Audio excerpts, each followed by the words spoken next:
میں ایک کمپنی میں مینیجر کی پوسٹ کے لیے انٹرویو دینے گھر سے نکلی ہی تھی کہ چچی نے میرے ہاتھ میں کاغذات دے کر مجھے تھپڑ مارا اور کہا، اب موچی کی بیٹی مینیجر بنے گی۔ لیکن پھر بھی میں روتی ہوئی انٹرویو دینے پہنچ گئی۔ گیٹ پر ایک بوڑھی فقیرنی کو دیکھا تو واپسی کا کرایہ اسے دے دیا، لیکن جب مجھے کمرے میں بلایا گیا تو سامنے بیٹھی عورت کو دیکھ کر میرے قدم رک گئے، کیونکہ وہ دن مجھے آج بھی یاد ہے جب ہم اپنا پرانا گھر چھوڑ کر چچی کے گھر آئے تھے۔ امی کو گزرے ابھی 40 دن بھی نہیں ہوئے تھے اور ابو اکیلے سب کچھ سنبھال نہیں پا رہے تھے۔ ہمارا اپنا کچا سا گھر تھا، مگر امی کے علاج میں جو قرضہ لیا گیا تھا وہ بڑھتا ہی جا رہا تھا۔ آخر کار وہ گھر بیچنا پڑا۔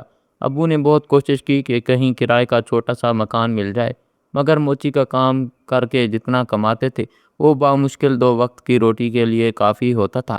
تب چچا نے کہا کہ کچھ دن کے لیے ہمارے پاس آ جاؤ۔ وہی کچھ دن سالوں میں بدل گئے۔ چچی نے ہمیں کبھی دل سے قبول نہیں کیا۔ ان کے اپنے 2 بیٹے تھے اور ایک بیٹی۔ وہ اکثر کہتی کہ ہمارا خرچہ پہلے ہی مشکل سے چل رہا ہے، اوپر سے 2 اور لوگ آ گئے ہیں۔ شروع میں وہ سامنے کچھ نہیں کہتی، مگر ان کی آنکھوں میں ناگواری صاف نظر آتی تھی۔ ابو صبح سویرے اپنے اوزار لے کر بازار چلے جاتے اور رات دیر سے واپس آتے۔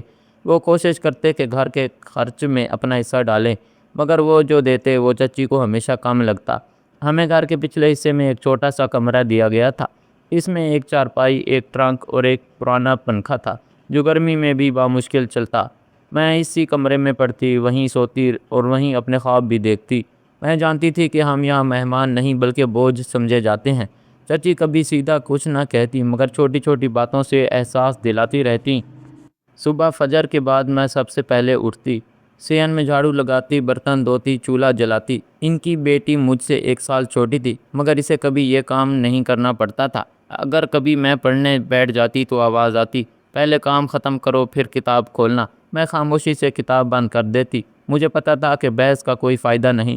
چچی کو میرے ابو کا پیشہ کبھی پسند نہیں تھا۔ وہ اکثر کہتی کہ جوتے ٹھیک کرنے والے لوگ ہمیشہ نیچے ہی رہتے ہیں۔ انہیں ڈر تھا کہ محلے والے کیا کہیں گے کہ ان کے گھر موچی رہ رہا ہے۔ حالانکہ چچا نے خود ہمیں بلایا تھا، مگر گھر کے اندر اصل فیصلہ چچی کا ہی چلتا تھا۔ کئی بار میں نے سنا وہ پڑوسن سے کہہ رہی تھی کہ مجبور ہو کر رکھا ہوا ہے ورنہ کب کا بیچ دیتی۔ اس سب کے باوجود ابو نے کبھی شکایت نہیں کی۔ وہ ہمیشہ کہتے، کچھ وقت کی بات ہے، تم بس پڑھائی پر دھیان دو۔ انہوں نے اپنے لیے کبھی نئے کپڑے نہیں خریدے، مگر میری فیس وقت پر جمع کرواتے۔ کئی بار میں نے دیکھا وہ رات کو دیر تک بیٹھ کر اضافی جوتے سی رہے ہوتے تھے تاکہ میری کتابیں خرید سکیں۔ ان کے ہاتھوں میں سوئیاں چبھ جاتی تھیں، مگر وہ خاموش رہتے۔ کالج جانا بھی آسان نہیں تھا۔ میرے کپڑے سادہ ہوتے، بیگ پرانا تھا۔ کچھ لڑکیاں طنز کر دیتی تھیں، مگر میں نے خود کو سمجھا لیا تھا کہ میرا راستہ الگ ہے۔ میں سیدھا گھر آتی، کام کرتی اور رات کو پڑھتی۔ بجلی اکثر چلی جاتی تو میں موبائل کی روشنی میں نوٹس بناتی۔ گرمی میں پسینہ بہتا رہتا، مگر میں نے ہار نہیں مانی۔ چچی کو میری پڑھائی پر اعتراض تھا۔ وہ کہتی تھیں کہ لڑکیوں کو اتنا پڑھانے کی کیا ضرورت ہے، آخر شادی ہی کرنی ہے۔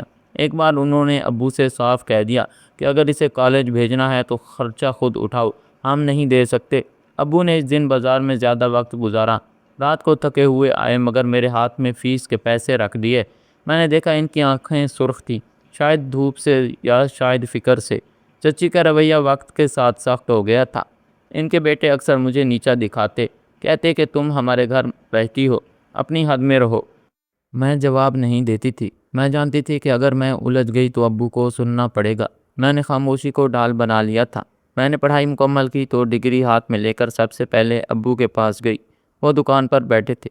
میں نے کاغذ ان کے سامنے رکھا تو وہ دیر تک اسے دیکھتے رہے۔ ان کے چہرے پر فخر صاف نظر آ رہا تھا۔ انہوں نے بس اتنا کہا، میری بیٹی آگے جائے گی۔ وہ جملہ میرے لیے سب سے بڑی طاقت تھا۔ جب میں نے نوکریوں کے لیے اپلائی کرنا شروع کیا تو چچی کو یہ بھی اچھا نہیں لگا۔ وہ کہنے لگی کہ گھر کا کام چھوڑ کر باہر گھومتی رہتی ہے۔ کئی انٹرویوز میں گئی مگر کامیابی نہیں ملی۔ ہر بار واپس آ کر میں نے خود کو سنبھالا۔ میں نے کمپیوٹر کو راسک کیا، انگلش بہتر کی، انٹرنیٹ سے سوال جواب تیار کیے۔ میں جانتی تھی کہ ایک موقع کافی ہوگا۔ میں ابو کو بتا رہی تھی کہ مینیجر کی پوسٹ کے لیے انٹرویو دینے جانا ہے۔ چچی نے سن لیا۔ انٹرویو والے دن صبح سے ہی چچی کا موڈ خراب تھا۔ شاید انہیں پہلے سے اندازہ تھا اگر مجھے اچھی نوکری مل گئی تو ہمارا جھک کر رہنا ختم ہو جائے گا۔ جب انہوں نے میرے ہاتھ میں فائل دیکھی تو غصہ آ گیا۔ انہوں نے وہی جملہ کہا جس نے مجھے اندر تک چوٹ دی، مگر اس دن میں نے فیصلہ کر لیا تھا کہ میں ان کے الفاظ سے اپنی ہمت کم نہیں ہونے دوں گی۔ ہم چچی کے گھر اس لیے رہتے تھے کیونکہ ہمارے پاس کوئی اور جگہ نہیں تھی، مگر میں وہاں ہمیشہ نہیں رہنا چاہتی تھی۔ میں چاہتی تھی ابو کو سکون ملے، ان کا کام باعزت جگہ پر ہو اور ہمیں کسی کے طعنے نہ سننے پڑیں۔ میری ہر رات کی جاگ، ہر آنسو، ہر خاموشی کا مقصد یہی تھا۔ میں جانتی تھی کہ چچی کے دل میں شاید حسد بھی تھا۔ ان کی اپنی بیٹی کی پڑھائی ادھوری رہ گئی تھی، اس کو پڑھائی میں دلچسپی نہیں تھی۔ شاید انہیں لگتا تھا کہ میں آگے نکل گئی تو لوگ ان سے سوال کریں گے، مگر میں نے کبھی ان کی بیٹی سے مقابلہ نہیں کیا۔ میں بس اپنی جگہ بنانا چاہتی تھی۔ وہ سال میرے لیے آسان نہیں تھے۔ میں نے اپنے حصے کا بچپن بھی جلدی گزار دیا۔ میں نے سیکھ لیا کہ کم بول کر بھی مضبوط رہا جا سکتا ہے۔ میں نے سیکھ لیا کہ حالات جتنے بھی سخت ہوں، انسان اگر خود پر یقین رکھے تو راستہ نکل آتا ہے، اور اسی یقین نے مجھے اس دن انٹرویو کے دروازے تک پہنچایا تھا۔ میں ایک کمپنی میں مینیجر کی پوسٹ کے لیے انٹرویو دینے گھر سے نکلی ہی تھی کہ چچی نے میرے ہاتھ میں فائل اور کاغذات دیکھ کر مجھے زور سے تھپڑ مارا۔ آواز اتنی تیز تھی کہ صحن میں بندھی بکری بھی چونک گئی۔ چچی نے میری آنکھوں میں دیکھ کر کہا، اب موچی کی بیٹی مینیجر بنے گی، اپنی اوقات دیکھی ہے کبھی؟ ان کے الفاظ میرے کانوں میں شیشے کی طرح پگھل کر اتر گئے۔ ابو اندر کمرے میں بیٹھے جوتوں پر پالش کر رہے تھے۔ انہوں نے ساتھ تو اٹھایا مگر کچھ نہیں کہا۔ ان کی خاموشی مجھے ہمیشہ کی طرح آج بھی اندر سے توڑ گئی۔ میں نے آنسو روکے، فائل سینے سے لگائی اور بغیر جواب دیے دروازے سے باہر نکل آئی۔ دل چاہ رہا تھا واپس مڑ جاؤں، سب کچھ چھوڑ دوں، مگر پچھلے 4 سال کی محنت میری انگلی پکڑ کر مجھے آگے لے جا رہی تھی۔ گلی کی مٹی میں میرے سادہ جوتوں پر جم رہی تھی۔ محلے کی عورتیں دروازوں میں کھڑی مجھے دیکھ رہی تھی جیسے میں کوئی تماشا ہوں۔ میں نے رکشہ روکا تو جیب میں رکھے پیسے گنے۔ یہ واپسی کا کرایہ تھا جو میں نے بڑی مشکل سے بچایا تھا۔ راستے بھر چچی کے الفاظ میرا پیچھا کرتے رہے۔ موچی کی بیٹی، یہ جملہ میرے ساتھ اسکول سے کالج تک چلا تھا۔ میں نے کتنی بار سوچا تھا کہ نام کے ساتھ باپ کا پیشہ کیوں جوڑا جاتا ہے، انسان کی محنت کیوں نہیں۔ کمپنی کی عمارت میرے سامنے تھی، شیشے کی اونچی دیواریں، صاف فرش اور گیٹ پر کھڑا گارڈ۔ میں نے دوپٹہ ٹھیک کیا اور اندر جانے لگی تو گیٹ کے پاس ایک بوڑھی فقیرنی بیٹھی نظر آئی۔ اس کے کپڑے بوسیدہ تھے، بال سفید اور آنکھوں میں عجیب سی تھکن تھی۔ اس نے میرا راستہ نہیں روکا، بس آہستہ سے کہا، بیٹی اللہ آسانی کرے، کچھ دے دو اگر ہو تو۔ میں رک گئی، جیب میں ہاتھ ڈالا تو وہی واپسی کا کرایہ تھا۔ ایک لمحے کو سوچا کہ اگر انٹرویو خراب ہو گیا تو میں گھر کیسے جاؤں گی۔ پھر نہ جانے کیوں مجھے اپنی ماں یاد آ گئی جو کہتی تھیں کہ دینے سے کم نہیں ہوتا۔ میں نے سارے پیسے نکال کر اس کے ہاتھ پر رکھ دیے۔ اس کی آنکھوں میں حیرت آئی، پھر اس نے میرے سر پر ہاتھ رکھا اور کہا، اللہ تیرے لیے دروازے کھول دے جن کا تو سوچ بھی نہیں سکتی۔ میں ہلکی سی مسکرا دی، مگر دل میں خوف تھا کہ اب واپس کیسے جاؤں گی۔ ریسیپشن پر اپنا نام لکھوایا، ہاتھ کانپ رہے تھے۔ کمرے میں اور بھی امیدوار بیٹھے تھے، سب کے کپڑے مجھ سے زیادہ اچھے، فائلیں زیادہ موٹی اور چہرے پر اعتماد تھا۔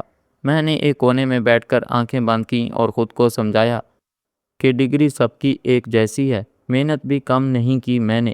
جب میرا نام پکارا گیا تو میرے قدم بھاری ہو گئے۔ میں نے دروازہ کھولا اور اندر داخل ہوئی۔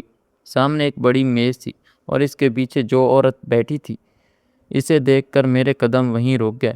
وہی فقیرنی تھی، مگر اب اس کے کپڑے صاف ستھرے تھے، بال ترتیب سے بندھے ہوئے اور چہرے پر سنجیدگی۔ میری سانسیں جیسے رک گئی۔ اس نے مجھے غور سے دیکھا اور پھر ہلکی سی مسکراہٹ آئی، آئیے بیٹھیں۔ اس کی آواز وہی تھی، بس لہجہ مضبوط تھا۔ میں کرسی پر بیٹھ گئی مگر نظریں جھکی رہیں۔ دل میں خوف، حیرت اور شرمندگی سب کچھ اکٹھا ہو گیا تھا۔ اس نے فائل اٹھائی، میرا نام پڑھا اور پوچھا، آپ نے باہر مجھے پہچانا تھا؟ میں نے ہچکچاتے ہوئے کہا، نہیں، میں نہیں سوچا تھا کہ، اور میں نے یہ جملہ جان بوجھ کر ادھورا چھوڑ دیا۔ وہ مسکرائی کہ ایک فقیرنی اس کمپنی کی CEO ہو سکتی ہے۔ میرے پاس جواب نہیں تھا۔ اس نے کرسی کی پشت سے ٹیک لگائی اور کہا، میں اکثر ایسے ہی گیٹ پر بیٹھتی ہوں، لوگ مجھے دیکھ کر گزر جاتے ہیں، کچھ ترس کھا کر سکے دے دیتے ہیں، کچھ نظریں چرا لیتے ہیں، مگر آج تم نے اپنے سارے پیسے مجھے دے دیے۔ یقیناً یہ تمہاری واپسی کا کرایہ تھا۔ تمہیں ڈر نہیں لگا؟ میری آنکھوں میں آنسو آ گئے۔ میں نے سچ بتا دیا، ڈر تو لگا تھا، مگر میں نے سوچا شاید اسے مجھ سے زیادہ ضرورت ہو۔ کمرے میں خاموشی چھا گئی۔ اس نے انٹرویو شروع کیا۔ سوال مشکل تھے مگر میں نے ہر سوال کا جواب پورے اعتماد سے دیا۔ جب میں نے اپنے ابو کے پیشے کا ذکر کیا تو ایک لمحے کو آواز باہر آئی، مگر میں نے خود کو سنبھالا اور کہا، انہوں نے مجھے سکھایا ہے کہ جوتا چاہے کتنا بھی پرانا ہو، اگر دل سے پالش کیا جائے تو چمک اٹھتا ہے۔ میں بھی اسی چمک پر یقین رکھتی ہوں۔ وہ عورت مجھے مسلسل دیکھ رہی تھی، جیسے میرے لفظوں کو پرکھ رہی ہو۔ انٹرویو ختم ہوا تو اس نے فائل بند کی اور کہا، کل سے جاب پر آ جائیے۔ مجھے لگا میں نے غلط سنا ہے۔ میں نے حیرت سے اس کی طرف دیکھا۔ اس نے واضح انداز میں کہا، ہمیں ڈگریوں سے زیادہ انسانیت چاہیے اور تم میں وہ ہے۔ میری آنکھوں سے آنسو بہہ نکلے۔ میں نے شکریہ کہا اور کمرے سے باہر آ گئی۔ باہر آ کر سب کچھ بدل چکا تھا۔ آسمان ویسا ہی تھا مگر مجھے ہلکا لگ رہا تھا۔ اب مسئلہ یہ تھا کہ گھر کیسے جاؤں۔ میں نے پیدل چلنا شروع کیا۔ راستہ لمبا تھا مگر دل میں خوشی تھی۔ آدھے راستے میں وہی بڑی گاڑی میرے قریب رکی۔ شیشہ نیچے ہوا تو وہی عورت بیٹھی تھی۔ اس نے دروازہ کھولا اور کہا، آؤ چھوڑ دیتی ہوں۔ میں خاموشی سے بیٹھ گئی۔ راستے میں اس نے بتایا کہ وہ خود بھی ایک غریب شخص کی بیٹی تھی۔ اس کے والد کو بھی لوگ حقارت سے دیکھتے تھے۔ اس نے محنت کی، پڑھائی کی اور یہ کمپنی کھڑی کی۔ میں دیکھنا چاہتی ہوں کہ کون اپنی حالت سے اوپر سوچ سکتا ہے۔ تم نے آج ثابت کر دیا کہ تم کر سکتی ہو۔ میں نے اس کی بات سنی تو ہمت بن گئی۔ گھر کے سامنے گاڑی رکی تو محلے والے حیرت سے دیکھنے لگے۔ میں اتری تو چچی دروازے پر کھڑی تھی۔ ان کے چہرے پر سوال تھا۔ اس عورت نے گاڑی سے اتر کر چچی کی طرف دیکھا اور کہا، آپ کی بیٹی کل سے ہماری کمپنی میں مینیجر ہے۔ چچی کا چہرہ سفید پڑ گیا۔ ابو دروازے تک آ گئے۔ ان کی آنکھوں میں آنسو تھے۔ گاڑی چلی گئی مگر میرے اندر کچھ بدل چکا تھا۔ آج پہلی بار مجھے اپنے باپ کے پیشے پر شرمندگی نہیں بلکہ فخر محسوس ہوا۔ چچی خاموش تھیں، جیسے ان کے پاس کہنے کو کچھ نہ ہو۔ میں نے ابو کے ہاتھ سے پالش کا برش لیا اور کہا، ابو آپ کی محنت رنگ لے آئی۔ انہوں نے میرے سر پر ہاتھ رکھا اور کہا، مجھے تم پر ہمیشہ یقین تھا۔ رات کو بستر پر لیٹی تو دن بھر کے منظر آنکھوں کے سامنے آتے رہے۔ چچی کا تھپڑ، ان کی حقارت بھرا رویہ یاد آ گیا۔ اگر میں اس تھپڑ کے بعد رک جاتی، اگر میں وہ کرایہ اپنے پاس رکھ لیتی تو شاید سب کچھ مختلف ہوتا۔ مگر آج مجھے سمجھ آیا کہ انسان کی پہچان اس کے حالات سے نہیں، اس کے فیصلوں سے بنتی ہے۔ اور میں نے آج ایک ایسا فیصلہ کیا تھا جس نے میری زندگی کا رخ بدل دیا تھا۔ یہ صرف نوکری نہیں تھی، یہ میرے وجود کی قبولیت تھی، میرے خوابوں کی عزت تھی، اور سب سے بڑھ کر یہ اس بات کا ثبوت تھا کہ موچی کی بیٹی بھی مینیجر بن سکتی ہے۔ اگلی صبح جب میں دفتر جانے کے لیے تیار ہو رہی تھی تو گھر کا ماحول بدلا ہوا تھا۔ چچی، جو کل تک مجھے نیچا دکھانے کا کوئی موقع نہیں چھوڑتی تھی، آج خاموشی سے باورچی خانے میں مصروف تھی۔